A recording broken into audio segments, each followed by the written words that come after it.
¿Se supone que eso es una serpiente? ¿O un niño pequeño se apoderó de un rotulador mientras te desmayabas borracho?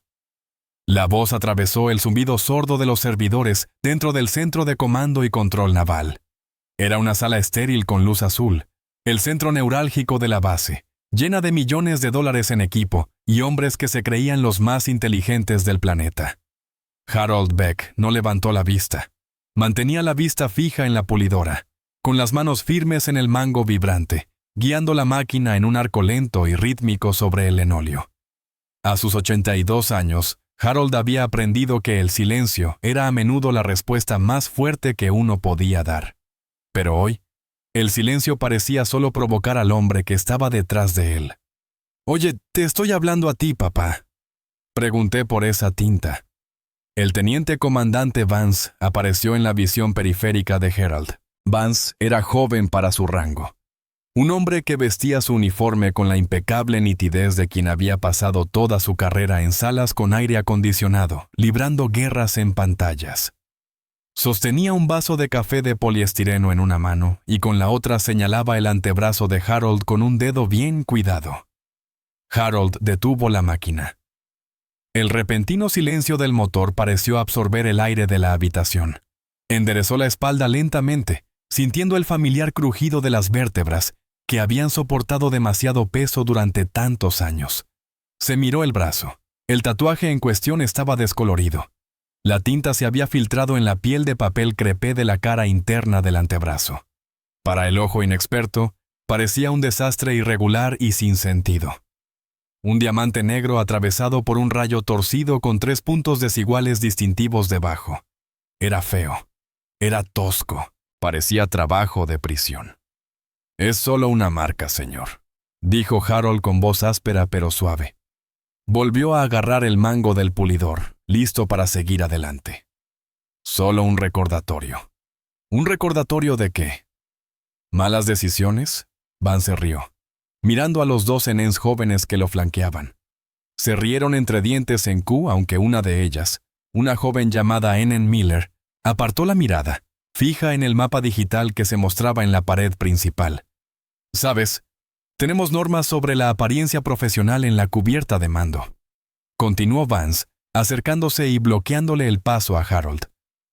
«Incluso para el personal de limpieza, esa cosa es una monstruosidad. Parece un caso de pandilla. Tienes antecedentes que no nos cuentas, Harold. Quizás algún día en la cárcel estatal». Harold levantó la vista y se encontró con la mirada de Vance. El rostro del teniente comandante estaba sereno, sin rastro de viento ni preocupación. El rostro de Harold era un mapa de profundos cañones y crestas erosionadas. «Nada de prisión, señor. Solo trabajo», dijo Vance con desdén, tomando un sorbo de café. «Bien, trabajo. Bueno, cúbrelo. Súbete las mangas. No quiero ver esa basura de cuaderno mientras intento coordinar los movimientos de la flota». «Es una distracción», vaciló Harold. El centro de mando se mantenía a una temperatura gélida de 65 grados para proteger los servidores, pero físicamente, el trabajo de luchar contra el amortiguador industrial lo mantenía caliente. Remangarse haría insoportable la siguiente hora de trabajo. Con el debido respeto, señor, la normativa de mantenimiento por contrato permite remangarse al operar maquinaria pesada. Protocolo de seguridad para evitar enganches. Vance entrecerró los ojos. El aire en la habitación cambió. Una cosa era que el viejo conserje fuera un espantajo. Otra cosa era que le citara las normas a un oficial superior. La burla juguetona desapareció, sustituida por una fría malicia burocrática. «¿Me está citando protocolos de seguridad?», preguntó Vance, bajando la voz una octava hacia el oficial de guardia de cubierta. «Solo hago mi trabajo, señor. Su trabajo es limpiar el suelo, no debatir el código de uniforme con un teniente comandante». Vance dio un paso al frente, invadiendo el espacio personal de Harold. El olor a colonia cara emanaba de él, contrastando con el olor a cera para pisos y sudor rancio. «Y ahora mismo, estoy cuestionando tu juicio. De hecho, estoy cuestionando tu autorización. Si tienes tatuajes de pandillas, eso es un riesgo para la seguridad. ¿Quién te investigó? Llevo 15 años trabajando en esta base, dijo Harold. No retrocedió. Se mantuvo firme, con los pies separados a la anchura de los hombros, una postura que había adoptado hacía décadas y que nunca desaprendía. Los tiempos cambian, los estándares cambian. Vance señaló a los dos Ensign. Miller, revisa su placa. Compárala con la lista de vigilancia. Quiero saber si nuestro amigo Harold está autorizado a estar en el santuario interior o si alguien de la administración se durmió al volante. Ensign Miller dudó. Señor, es el señor Beck. Limpia la sala de comunicaciones todos los martes. Nunca ha sido un problema. Te di una orden directa, Enen. Harold se quedó quieto mientras la joven se acercaba. Parecía arrepentida, con movimientos vacilantes mientras extendía la mano hacia la tarjeta plastificada que llevaba sujeta en el bolsillo del pecho. Harold no se movió. Miró al frente, con la vista fija en una luz roja parpadeante en un rack de servidores, al otro lado de la habitación. Sintió una extraña distancia, una frialdad familiar que se instalaba en su pecho. No era miedo. No había sentido miedo de forma significativa desde 1968. Era una profunda y agobiante decepción. El tatuaje en su brazo parecía latir levemente, una sensación fantasmal. Por una fracción de segundo, la estéril luz azul del centro de mando se desvaneció. Harold no estaba sobre el lenóleo pulido. Estaba hundido hasta las rodillas en lodo negro. El aire no estaba acondicionado. Era denso, húmedo y olía a podredumbre y cordita. Bajó la mirada hacia su brazo, no hacia la mancha gris descolorida, sino hacia la piel fresca e irritada, hinchada y sangrante. Un hombre llamado Needles, cabo de Alabama, con manos temblorosas pero un corazón firme, limpiaba la sangre con un trapo mojado en aguardiente. «No te muevas, Harry», susurró Needles. «Esta tinta nos ata. Si morimos en este agujero, la parca necesita saber a quién enviar la factura». El rayo Peías era irregular porque los proyectiles de mortero se acercaban, sacudiendo la tierra. Los 3 puntos representaban a los 3 hombres que ya habían perdido esa semana. El recuerdo se desvaneció tan rápido como había llegado. Harold parpadeó. Estaba de vuelta en el centro de mando. Hinen Miller sostenía su placa, escribiendo su número de identificación en su tableta. Vance seguía sonriendo con suficiencia. «Verás, Harold, en la Marina nos enorgullecemos de la precisión, de la excelencia. Ese rasguño en tu brazo representa lo contrario. Representa el caos, la falta de disciplina. Es ofensivo para el uniforme que llevo». Harold guarda silencio. Quería decirle a Vance que el uniforme era solo tela, que el hombre que lo llevaba era lo que importaba. Quería decirle que el caos era la única verdad del mundo y que el rayo era un intento de imponer orden en ese caos. Pero sabía que Vance no lo entendería. Hombres como Vance creían que la guerra era una partida de ajedrez en monitores de alta resolución. No sabían que en realidad era una pelea a cuchillo en un armario con las luces apagadas. «Señor», dijo Miller, levantando la vista de su tableta. «Su autorización es válida». Verde en todo el tablero. Acceso de nivel 4. Vance pareció molesto. Le arrebató la placa de la mano y la miró de reojo. Nivel 4 para un conserje. «Eso es más alto que el tuyo, Miller. Es un error. Aquí dice que fue autorizado personalmente por el comandante de la base hace 3 años», señaló Miller. Vance se burló. «Probablemente un error administrativo, o tal vez solo fregaste el suelo para el almirante alguna vez». Vance le devolvió la placa a Harold, le golpeó el pecho y cayó al suelo. «Recógela», ordenó Vance. Harold miró la placa sobre las baldosas blancas. Luego miró a Vance. Le dije: «Recógela, coge tu equipo y lárgate. Te revoco el acceso a la plataforma de control numérico a la espera de una revisión de seguridad. No me gusta tu actitud y, desde luego, no me gusta ese grafiti en tu brazo». Harold se agachó lentamente. Volvió a crujirle las rodillas. recuperó la placa y la colocó de nuevo en su mono rojo. «Tengo un trabajo que terminar, señor. El almirante quiere que los pisos estén listos antes de que llegue la delegación a las 14:00. No me importa lo que quiera el almirante ahora mismo. Soy el oficial de cubierta y le digo que se vaya». La atención en la sala había atraído la atención de los demás operadores.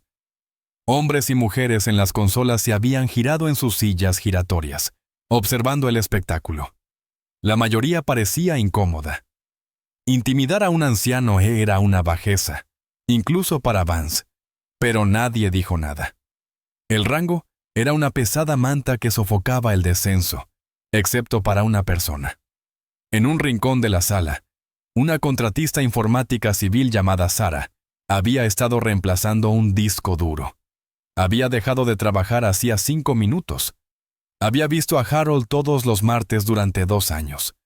Siempre le traía caramelos de menta.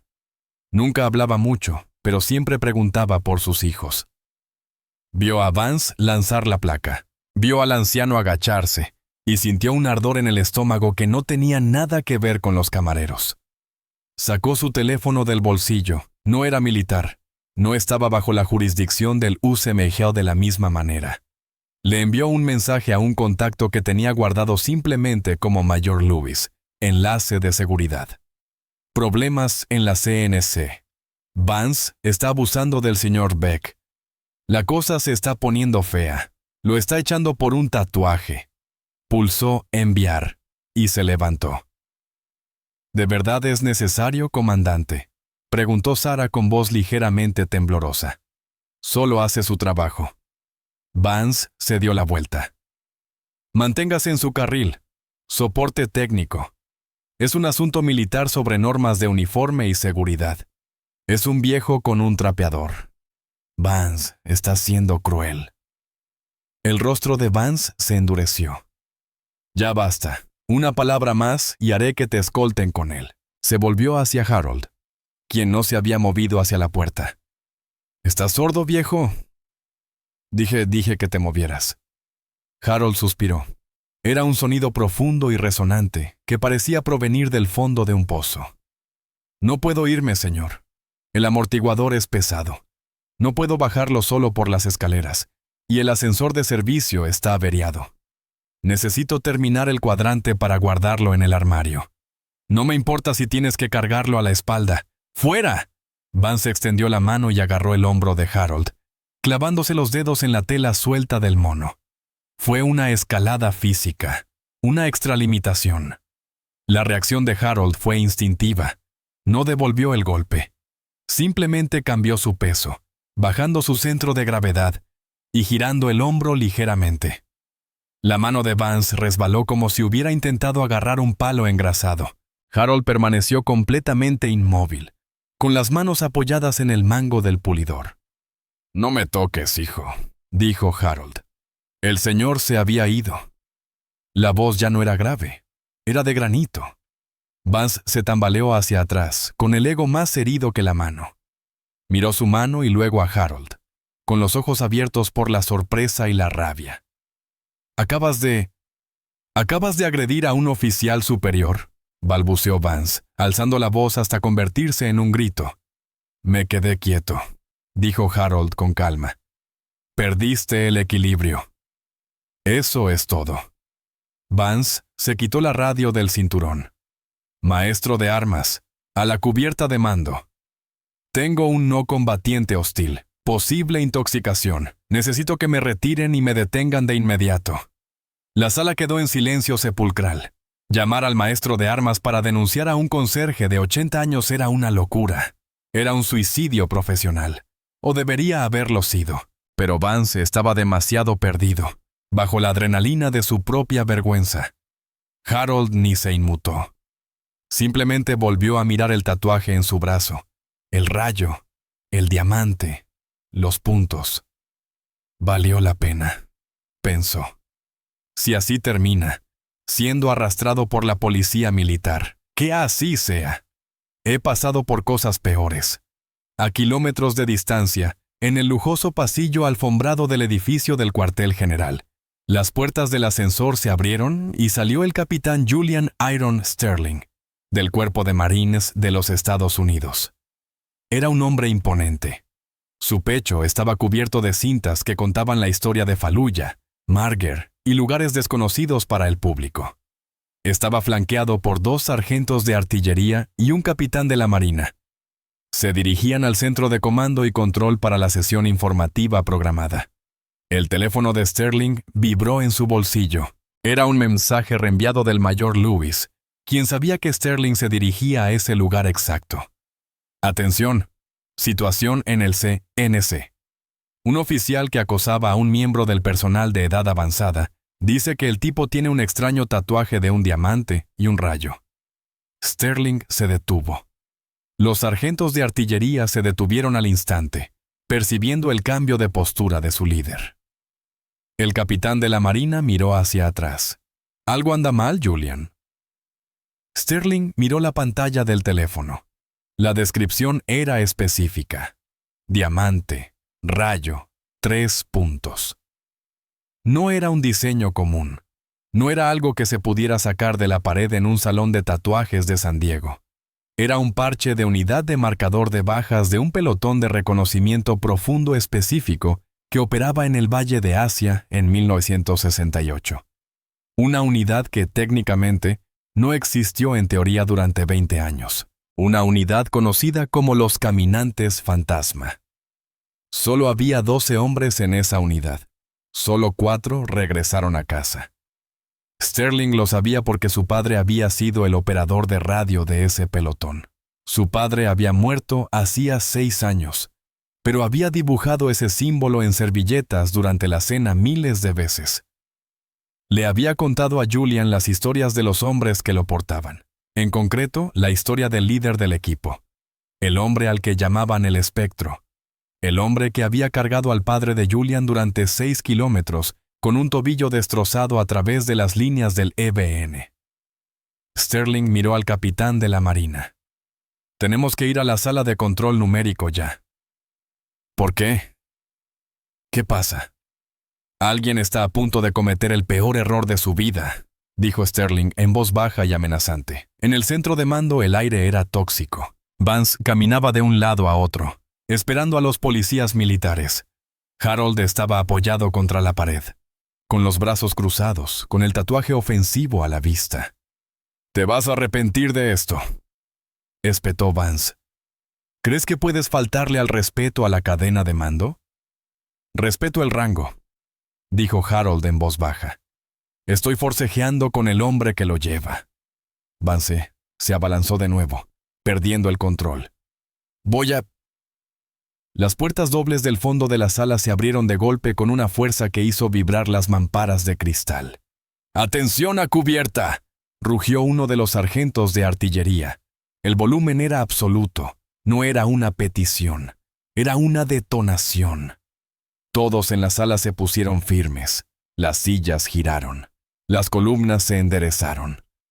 Incluso Vance se quedó paralizado, con la mano a medio camino del pecho de Harold. El capitán Sterling entró en la sala, sus botas marcando un ritmo en el suelo que Harold conocía bien. El capitán de la Marina lo siguió, con aspecto preocupado. Vance se recuperó rápidamente. Saludó con brusquedad, recuperando la expresión de suficiencia. «Capitán Sterling». «Señor, disculpe la molestia. Solo estaba neutralizando una amenaza para la seguridad. Tenemos un contratista incumplidor que agredió». Sterling ni siquiera miró a Vance. Pasó junto a él. Pasó junto a los monitores. Pasó junto a los atónitos Zenens. Se detuvo a 1 metro de Harold Beck. La sala contuvo la respiración. Vance se volvió confundido. «Señor, ese es el individuo». «Es él». «Silencio, teniente», ordenó el capitán de la Marina, acercándose a Sterling. Sterling miró a Harold. Miró el mono rojo. Miró el cubo de la fregona. Miró el rostro que el tiempo había erosionado, pero no derrotado. Y luego miró el brazo, el diamante, el rayo, los 3 puntos. Los ojos de Sterling recorrieron la tinta descolorida. Vio la cicatriz debajo. Vio la historia que Vance había llamado Garabatos. Harold volvió a mirar al gigantesco marine. No conocía a este hombre, pero reconoció la mirada en sus ojos. Era la mirada de alguien que sí lo conocía. Sterling levantó lentamente la mano derecha. Su postura era perfecta. Sus manos se posaron en el borde de su manta en un saludo más brusco y respetuoso que cualquier otro que Vance le hubiera ofrecido a nadie en su vida. Mantuvo el saludo. 1 segundo, 2 segundos, 3. El silencio en la sala era ensordecedor. Un capitán saludando a un conserje. Rompía todas las reglas del protocolo. Destruía la jerarquía. «Señor», dijo Sterling, con la voz cargada de emoción. «Es un honor estar en su presencia». Harold descruzó lentamente los brazos. Enderezó la postura, desprendiéndose de 20 años de edad en un solo movimiento. Devolvió el saludo, con la mano extendida y los dedos alineados. Un reflejo se grabó en su sistema nervioso hacía medio siglo. «Tranquilo», dijo el capitán Harold. Sterling interrumpió el saludo y se volvió hacia la sala. Observó los rostros de los marineros y oficiales. Finalmente su mirada se posó en Vance. Vance parecía haberse tragado una granada. «¿Sabe quién es, teniente?», preguntó Sterling. Su voz era baja, lo que lo hacía aterrador. Él es el conserje, señor. Beck. Harold. Beck. Sterling se volvió hacia Harold. «¿Puedo?», preguntó señalando el brazo. Harold asintió. Sterling extendió la mano y giró suavemente el brazo de Harold para que todos pudieran ver el tatuaje. «Esto no es una etiqueta de pandilla, teniente. Es el escudo de la unidad de la tercera compañía de reconocimiento de la fuerza, Equipo Cedar-Winder. Específicamente, el elemento de inserción profunda operativo en 1968. Sterling miró a su alrededor, asegurándose de que todos escucharan. Eran conocidos como los caminantes fantasma. Operaban tras las líneas enemigas durante semanas sin reabastecimiento. Su trabajo era localizar las posiciones de artillería del EBN, que estaban diezmando nuestras bases. Este tatuaje, el rombo, representa la presión a la que estaban sometidos. El rayo representa el ataque, y los 3 puntos... Sterling hizo una pausa, con un nudo en la garganta. Los 3 puntos representan a los 3 hombres del equipo de 5 que no lograron salir del valle antiaéreo. Sterling se volvió hacia Harold. «Mi padre era el cabo James Sterling. Era tu operador de radio». Harold abrió mucho los ojos. Una grieta se asomó en su estoica máscara. «Jimmy, ¿eres el hijo de Jimmy?» «Sí, señor. Me habló de ti. Me habló de la colina, me contó cómo lo cargaste. Me dijo que te sangró la espalda durante 6 kilómetros, y cada vez que te decía que lo dejaras, le decías que se callara y que no se mojara la radio». Harold bajó la vista al suelo, parpadeando rápidamente. Lo mantuvo seco. Harold susurró. Llamó a los pájaros. Nos salvó a todos. Sterling se volvió hacia Vance. Vance estaba pálido. Parecía como si quisiera atravesar el suelo. «Preguntaste si este hombre tenía antecedentes», dijo Sterling, alzando la voz, llenando el centro de mando con una presencia imponente. «Este hombre tiene una cruz de la Marina. Este hombre tiene 3 corazones púrpuras. Este hombre es la razón por la que mi padre vivió para tenerme. Es la razón por la que estoy aquí hoy». Sterling dio un paso hacia Vance. «¿Y tú? Te burlaste de él. Lo amenazaste. Intentaste echarlo porque no te gustaba la tinta en su piel». «Señor, no lo sabía». Vance tartamudeó. Miró al capitán de la Marina en busca de ayuda, pero éste lo miraba con igual disgusto. «La ignorancia no justifica la crueldad, teniente». El capitán de la Marina dijo: «Juzgaste un libro por una portada que ni siquiera podías leer». Sterling miró el amortiguador que Harold había estado usando. «Le pediste que se fuera». «Sí, señor». Sterling se volvió hacia Harold. «Señor Beck, nadie lo va a collar de ningún sitio. De hecho, si está dispuesto, Sería un honor para mí que nos acompañara a la sesión informativa. Estamos discutiendo tácticas de guerra asimétrica en terreno denso. Creo que su perspectiva podría ser más valiosa que cualquier cosa en estas pantallas.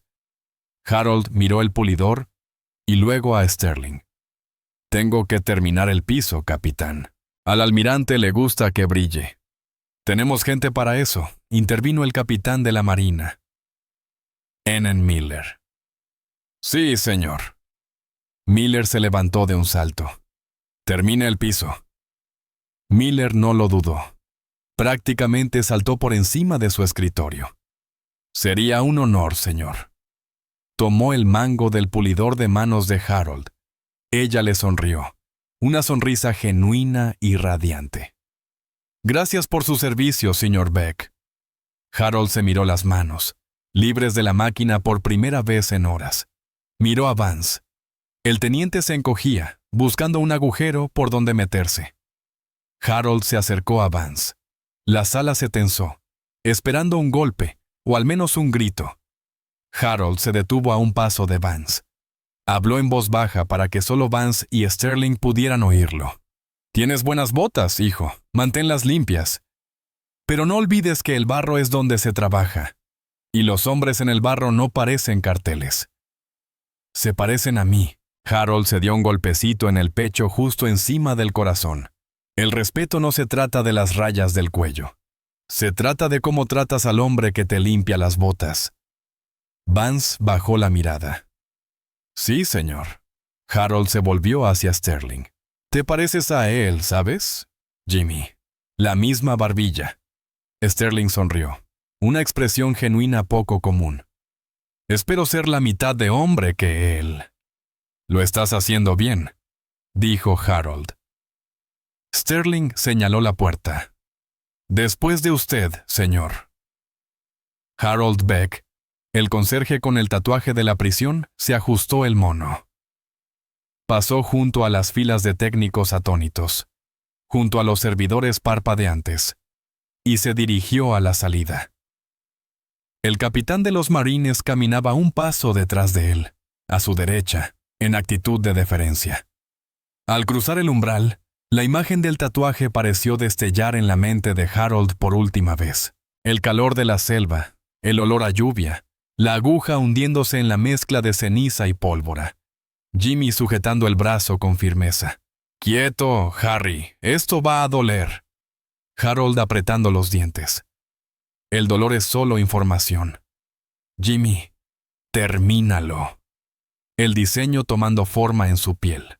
Una promesa, un vínculo, un mapa de dónde habían estado y a quién habían dejado atrás. En el centro de mando, la puerta se cerró. El silencio se prolongó un buen rato. Ensign Miller encendió el motor. El motor cobró vida con un zumbido.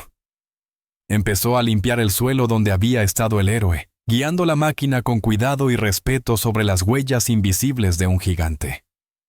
Vance estaba solo en el centro de la habitación. Miró su uniforme impecable. Miró la taza de café que tenía en la mano. Lentamente se acercó al cubo de basura y dejó la taza dentro. Se sentó en su puesto, sacó el expediente personal de Harold Beck y comenzó a leer. Mientras leía las citaciones, los detalles de la colina 881, las emboscadas, los rescates, el color se le fue desvaneciendo hasta quedar pálido como un fantasma. Leyó sobre la metralla, leyó sobre la malaria, leyó sobre la negativa a evacuar. Se miró el brazo, liso y sin marcas. Entonces se dio cuenta de que en realidad nunca había estado en la marina, solo llevaba el uniforme. Harold Beck era la marina. La pantalla se desenfocó mientras Vance miraba las palabras «Conspicua valentía».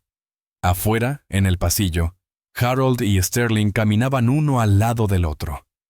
Harold preguntó, «¿El café de la sala de reuniones sabe a barro?» Sterling rió. «Peor, sabe a combustible J5 y a plástico quemado». Harold sonrió. «Bien, como en casa». Doblaron la esquina. Dos guerreros de mundos diferentes, unidos por el mismo código, dejando atrás el silencio del centro de mando. La leyenda del héroe modesto con el extraño tatuaje permanecería en esa habitación mucho después de que el suelo se secara. Una marca permanente en la memoria de todos los que la presenciaron. La historia de los caminantes fantasmas no había terminado. Acababa de encontrar un nuevo público, y esta vez nadie se reía. Llamada a la acción. Si esta historia de modesto valor te conmovió, dale a me gusta y compártela para honrar a los veteranos de tu vida. Suscríbete a Veteran Valor para conocer más historias de héroes que se esconden a plena vista.